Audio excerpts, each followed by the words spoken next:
Like, comment, subscribe. Baby, say something. I love you so much. Happy birthday. I love you too, baby. Thank you, my husband. You know, you're the best thing. You're so handsome to me. Oh. I appreciate it. I'm so happy. Most welcome, baby. We go to work now. Yeah. You're going where? I thought we were going for parties somewhere. No, we are going to work. Yeah, it's working. Okay, let's get to work. Vacation Daddy. starts from 2. Sensational.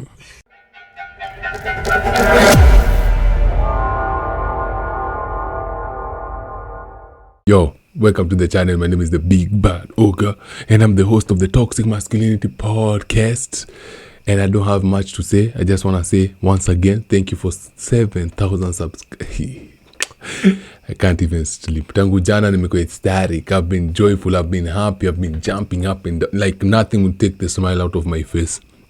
Just imagining we have 7,000 subscribers. God is the greatest. You guys are the greatest. So TikTok recommended this video to me. So let's hear it out.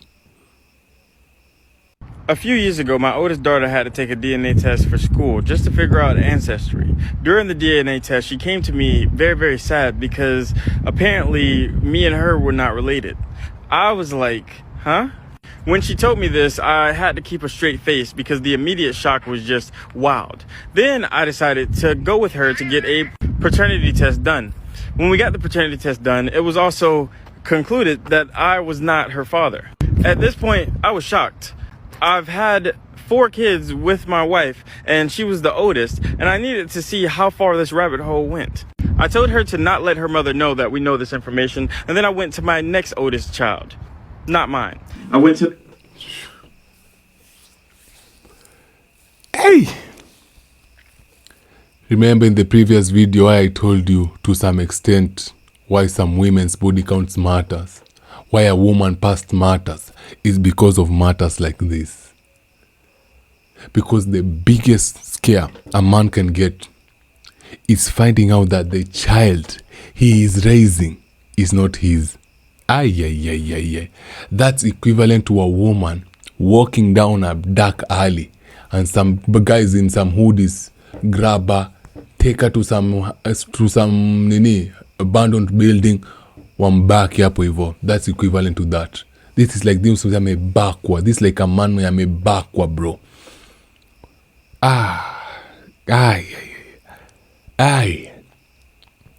Sorry. Let's start the video once again. Nisharibu. Tough one.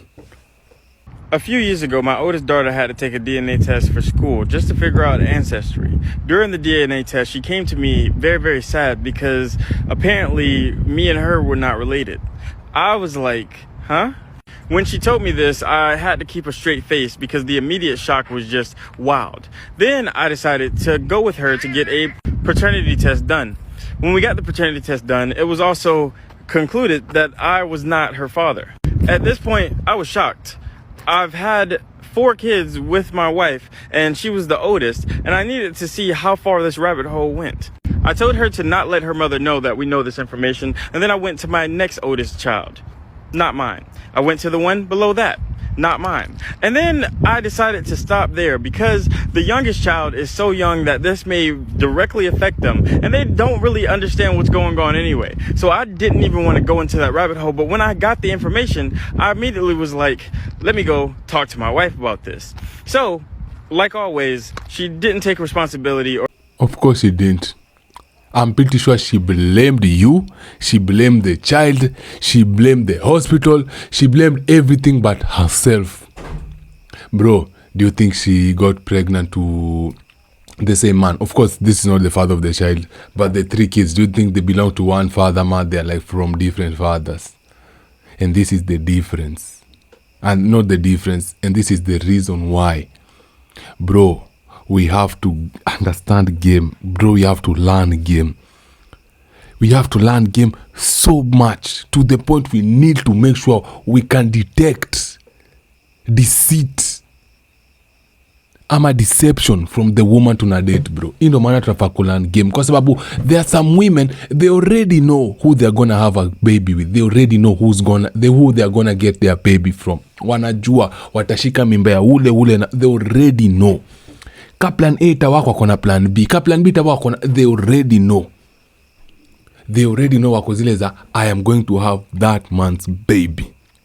They know that. So now watakuja kupatana na wewe, simpanzi, uelewi game yetu, una provide yetu, una protect yetu, unafanya hizo vitu zote zenye according to what a man is supposed to do unafanya. Watajiattach na wewe.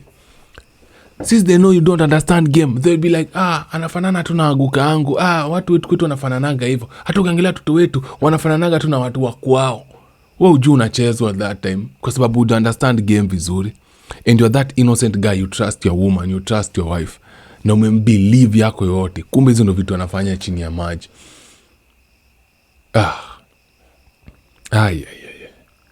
Me, I would hate the kids then. Because wanakonga na roho ndogo na betrayal kubwa kama hiyo. Okay, I'm lying. Let me tell you why I'm lying. Because you saw the kids from day one. So of course ile hate hizi kuja kwa watu immediately. Nimedanganya hapo, yeah, let me be realistic. Hate hizi kuja kwa watu ile immediately. But ile shock itakuwa. Because now be looking at them like, who's your father? Baba yenyu ni nani? But who's your father? And can you imagine, this man went and found out the information before and akarudi kwa your wife, and I'm pretty sure the wife was just laughing, giggling, enjoying life, like doing her normal routine, like she does not, like nothing's different. Alikuwa tu anaendelea kuishi life yake akijua umsi anaamini hizo story yake, ndio kwa kutana na madimu wake ama kutana na baba watoto wanamchekelea kwa zile za ule fala ajui, ule fala ashuku, inama hapa juu imeweza pigwa miti amwagiwe ndani tena shike mimba ingine. Wanakuchekelea behind your back.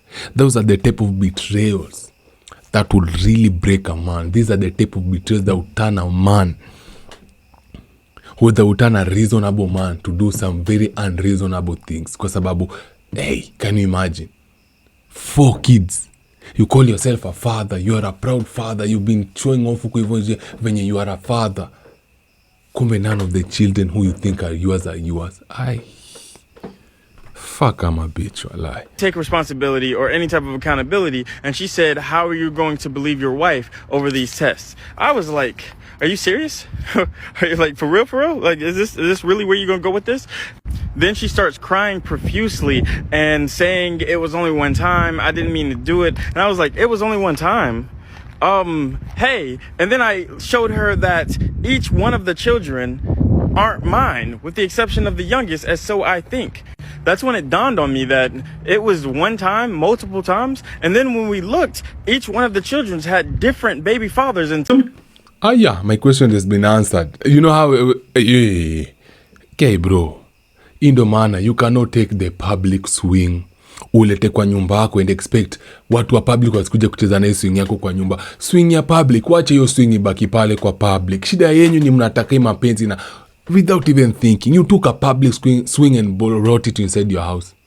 And you expect people from the public not to come and swing inside your house. You expect people not to come and play with the swing which you took from the public and put it into your house. Really, bro? Really, bro? You're not serious. Guy, this woman is living life. Imagine 3 different baby daddies. Maybe one is in prison. Maybe one is a drug addict, ama drug peddler, nauza drugs kama anauza. Maybe mwingine is just a homeless guy mwenye anakaa vizuri. Ama maybe walikutana na yeye klabu. And she knows, after having all these affairs, I will just go back to that one simp. That one simpanzi mwenye niko naye mwenye he'll accept me no matter what. She knows, no matter what afanye, ule msi atakuwa pale hivyo. Always for her. Buddha Streets niko. Na bado mnasema mfai kulani game. Now, okay, I don't know how the story ends. Sorry, I keep cutting it short kila saa. Acha niwende tu kidogo. Okay, let's go. Understand what's going on anyway. So I didn't even want to go into that rabbit hole. But when I got the information, I immediately was like, let me go talk to my wife about this. So, like always, she didn't take responsibility or any type of accountability. And she said, how are you going to believe your wife over these tests? I was like, are you serious? Are you like, for real? Like, is this really where you're going to go with this? Then she starts crying profusely and saying it was only one time. I didn't mean to do it. And I was like, it was only one time. Hey. And then I showed her that each one of the children aren't mine, with the exception of the youngest, as so I think. That's when it dawned on me that it was one time, multiple times. And then when we looked, each one of the children had different baby fathers. And somehow that made it even worse, because it wasn't just one person you was cheating on me with. This is a habitual thing with multiple different people that you probably don't know about. And I'm taking care of their kids. They're my kids. They're my kids. I've raised each and every one of them from a super young age. And they're not your kids. Sorry. I know you believe just because you raised them from a super young age, they're your kids, they identify with you like you're the male presence they know, but they're not your kids. And you need to accept that. I know you want to step up, you want to be the man who stepped, you want to be the dad who stepped up, good for you. But they're not your children. From a biological standpoint, they're not your children. Maybe virtuous, maybe you being a good father, being a good person, you might see them as your children. They might call you dad, but you're not their dad, you're not their father. And remember, a woman's tears, most of the time, when she's crying in public, just know they're fake. They are used to manipulate your ass, bro. The only time a woman's tears are ever real is when she's crying by herself. If this man was to leave her, if this man was to dump her, and she's there stuck with the kids, and the kids are sleeping in the living room na yako kuivi kwa bedroom ama jikoni, analia peke yake, hapo ndio hizo machozi za ukweli. Hizi zingine, they're just to manipulate us, man. They're just to manipulate the situation. Of course she will cry. Of course she would throw the biggest tantrum you've ever. Of course, bro. Damn. Hey, 4. And this is why, to some extent, a woman's body count matters. To some extent. Because what the fuck, man? Say, hey. And then if this man was to turn the other side, akwe tu mtu heartless, akwe mtu broken, you'll start blaming this man. You'll be like, who hurt you? You're just a weak man. Uko emotional. You're just bitter. Because we mademu akutaki, we hakuna mdemu ashaku kubali, we mademu amekuwa kikutenda. Now they make fun of you. They start making fun of your masculinity. They start making fun of, are you not a complete man? Oh, you're just a weak man. No wonder bibi yako alikuwa anakucheza na wanaume 4 ama 5. No wonder your woman actually caught the seed of 3 different men except you. Bro, unajua, do you see how big of a simp you are? She would rather catch 4 different seeds of 4 different men rather than to take your seed. We kazi yako ni kulea watoto. You went to start to a daycare. You're not a stepdad, you're a stepdad daycare, bro. And now you're calling them your children. Yeah, I know. You saw them at a very vulnerable state. Up to the point they've gotten here now, but you're not the father. Yeah. Damn. And they stood by me through this whole situation. But to think that she's not who she said she was, because up until that situation, I thought we had a great marriage. I thought we had a great life. I thought everything was going good. I thought that we were building together and already have built together. She is a stay-at-home mom that works on things that she wants to do. She takes care of the kids. She cooks. She cleans. She does everything that's needed inside of the relationship with me. Yet she didn't tell me that she wanted to go outside of the marriage. She didn't tell me that she wanted to do anything. Anyway, after finding out the information and getting her side of the story, I let her know I would need a couple of space. So I had rented a hotel for a couple of days and I stayed in it. I stayed away and it was all right. It was good, but I really missed my kids and I wanted to see them. This is one of those situations where it reminds me of, you know how a woman, and as a she's dating this, let me say, toxic guy, ama this abusive guy. Alafu mtu anamchapaga siku 2-3, alafu mdema anakimbia anaenda kwa bata kikoko kwa anamisu mse yake, anamisu mtu wake, anatamani mtu wake, anajipata tena amerudi because of love. Same situation na mse. You should have ran the moment ulipata tu mtoto wako wa kwanza si wako, hapo ndo ungekimbia. But I know where he's been tied up. He signed his name on the birth certificate, and according to the rules and according to the situation hiyo nchi yao, whoever signed the birth certificate, especially if you're the man, you are responsible for taking care of the kid. You are responsible for raising the kid. Sasa mtu atalipa child support hadi watoto wote watana 18, whether apende asipende, ama pengine if he has a good lawyer they might change up the situation. But you can see he's a nice guy. Up to this point, still it has not hit him that he's supposed to be running. If he was smart, he would have left the woman, go live his life free. Now you are free, you don't have any responsibilities, bro, because baba watoto si wako, endo ishi life yako, go enjoy your life as a single man with no kids. Go find a woman who actually loves you and a woman who respects you and a woman who will be by your side for real. But what are you doing instead? Trying to do the right thing. Unatabu kukua martyr, unatabu kukua captain saver ho, thinking it's gonna get points. Eta kwa na points. And the thing I wanted to say midway through the video is, at one point in time, these kids will go to look for their biological fathers, and that is the point you will look dumb AF. Utaka mjinga sana ukiona watu wana kutafuta baba yama akikwambia you're not my father. Oh, you ndo siku itakuhit we, because they're not dumb kids, they know. And you're telling them one thing here, their mother is telling them another thing here. You'll be shocked. The guy who's been coming to your house to fix your water, to fix your electricity, maybe to work on the windows, some repairs here and there, those are the fathers of your kids. You don't know. You might be shocked if these people, you might even be shocked if it's one of your friends, bro.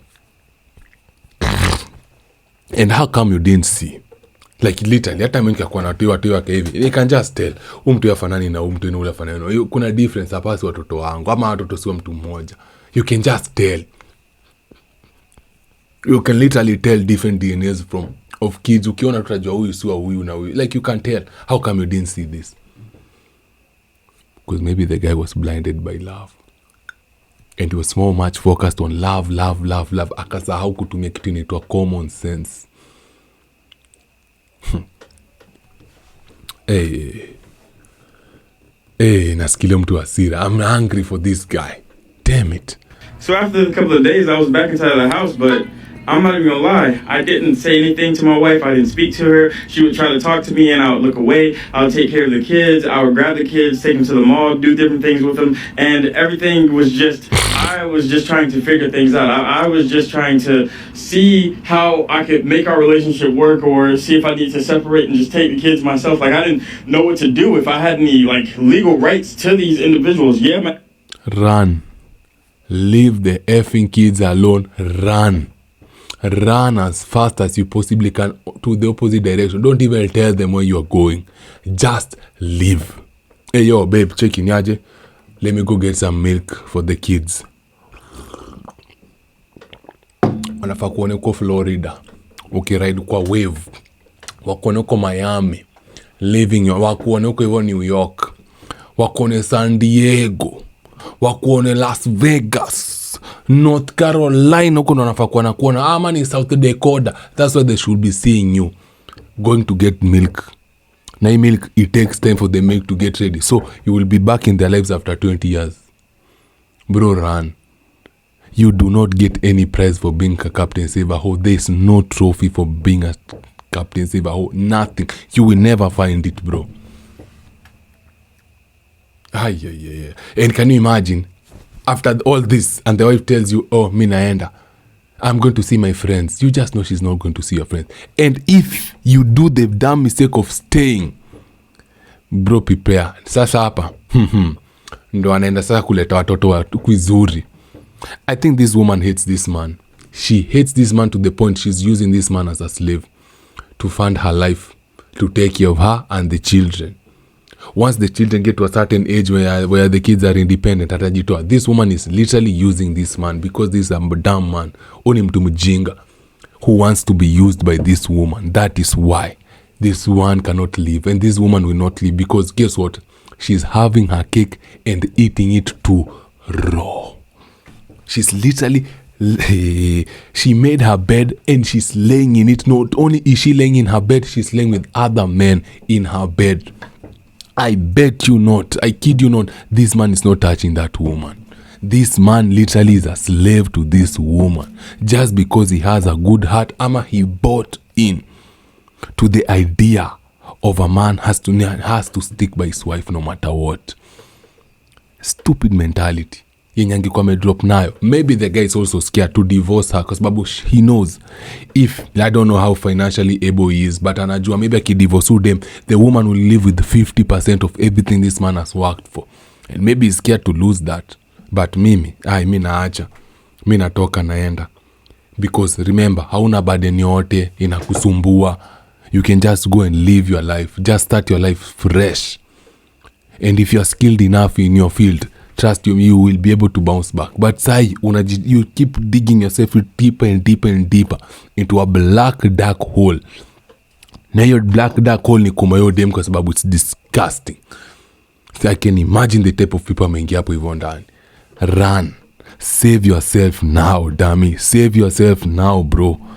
Run.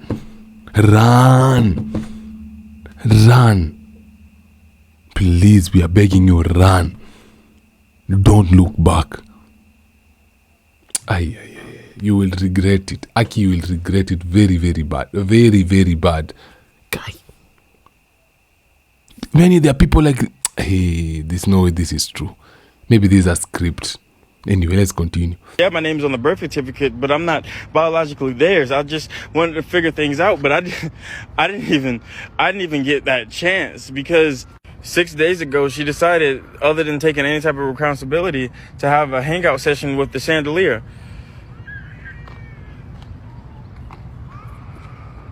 And I'm so happy I have my kids, because I just don't know what I would like. It's just baffling to me, because the whole time, even with evidence, she just kept denying. And I don't know if I did something wrong. I don't know if I was never supposed to know in the first place. I don't know what's gonna happen, but I know I didn't want this to happen. I didn't want to not have my kids, not to have their Alijinyonga. God damn. Hangout session with the chandelier. Why am I happy alijinyonga? Am I that heartless? Mimi, hawa watoto nawapeleka huko hivyo adoption clinic. Inaitwa nini? Child care. Nawapeleka wapi hizo adoption homes huko. Miss, you are not my responsibility. Mama yenyu amejua kwa nini. Angebaki na nyinyi waambie baba zenyu na kina nani muende huko mjipange. Mimi najitoa. But then again, it's not the children's fault. They just had a very bad mother who made very bad decisions, from getting pregnant for 4 different men, and now amejamwa kujinyonga. Shortcut, weak woman.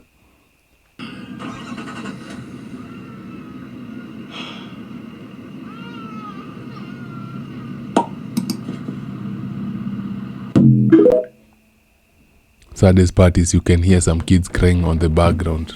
I don't know if that was planned. I mean, it's a sound effect, but I don't know. Let me just say I don't know. Because I know the kids need someone. Now that their mother is dead, they need someone. So maybe I might be there for them. But not closely. Not closely. But the unfortunate part is, this man's name is on their birth certificate, so they believe this man is their father. So no matter how logical, or how rational you try to tell yourself you're the father, it will not work. But that's just for me. I'm pretty sure there are very men who are different than me hapa hivi nje. Some men will gladly take up that responsibility. But then, I think even me Venongevi, I might take that responsibility. Now, kuzuma mama malaya alienda kajinyongo kwa hivyo akakufa kwa rufu kwa hivyo umbwa yeye. Maybe now I need to take care of the cause. Babu ana mtu. Angekuwa, ningemdampu na watoto hapo hivyo wajibambe. But then again, wajua wana malaya kama wana kwa unstable akili. Wanaweza moya nyonge watoto hapo pia mwenyewe ajinyonge cause. Sasa ana ule slave wake kumchungana ule wallet yenye kazi yake ni kutoa toa dogo wali anatoa suruari kwa na strangers huko hivyo nje. But this is a really bad thing to happen. Now the kids are gonna grow up and see that video. The kids, actually, now they grow oldest, they know that's not my dad. Who is my dad? Okay, my mom, who could have answered me? Ndo amejinyonga huko hivyo kwa chandelier. Will I ever get these answers from for the questions I have? Will it? No. Do you think your life itakuwa different after half? Obviously no. But I don't know. Me naomba tu, okay, I just pray God aiwezeshe mse abundantly. Aize kuchunga watu kwa sababu ni kunoma. Now you are a man who's taking care of 4 strangers, children, calling them your own children, because the so-called wife who is a actual prostitute, alienda kalala na watu hivyo akamwagia ndani, after kuleta watoto ameenda amejinyonga, yeye amejitoa. Weak. Shajinyonga, wewe umejitoa. Who's supposed to take care of these kids sasa? That's the sad reality of vitu zinaendelea huku hivi nje. Unanisikia? Yeah. Now, what would you have done? And whatever you think you're going through, do you think it's close to what these people are going through hapo hivi nje? People are going through tough things hapo hivi nje. So don't be a complainer. Be grateful for what you have. And make sure you judge the woman's past ile serious. Usioe public swing ulete kwa nyumba. Next thing you know, people are coming to play with the swing in your own house. Enye wewe unalipa. Giving her a good life. Remember, she was a stay-at-home wife. So this bitch wasn't working. The only time she was working was when she was riding strangers, taking up their seeds inside a fallopian tube. Bitch. Nanisikia? Very disgusting woman being. Na usishtuke pia yeye, she grew up without a father. Huo mdema ameamua kujinyonga kufe huko hivyo. Sasa hiyo cycle inaendelea. Sasa pia ameshaleta watoto traumatized. Watoto vichwa kubwa kubwa hapo hivyo wajui baba zao ni akina nani. Hapo amerudisha hiyo cycle. Unaona venye hizo ujinga zinaendaga. So inataka mtu, baby, this guy is trying to break them. Maybe this guy is trying to break them, but itakuwa very tough. Itakuwa very big job, very big task. Cause mtu kao ya yuko stable. Maybe ako stable sahi. One day zake zitakotoa melala zimshike tu zimuulize unadu nini. Na struggle ya watoto wa watu. Na tesekea juu watoto wa watu. Tomba hiyo. Wacha wakae na huko. Maybe one day na amke na toke na waache. What will happen to the kids? Nini itafanyikia watoto? Kwa sababu kuna vitu zingine watu wengine wakifanyanga, then wako wamefikiria the bigger picture. They just focus on themselves. They don't think about the responsibility wataleta kwa hii world. That's the end of the video. My name is the Big Bad Ogre, and this was the Toxic Masculinity Podcast. And as I am finishing, I want to thank you for 7,000 subscribers, and I want to shoot back the question to you. If this was you in this situation, what would you have done? Let me know in the comment section. For now, take care of yourself, man. Peace and love. Big Bad Ogre out.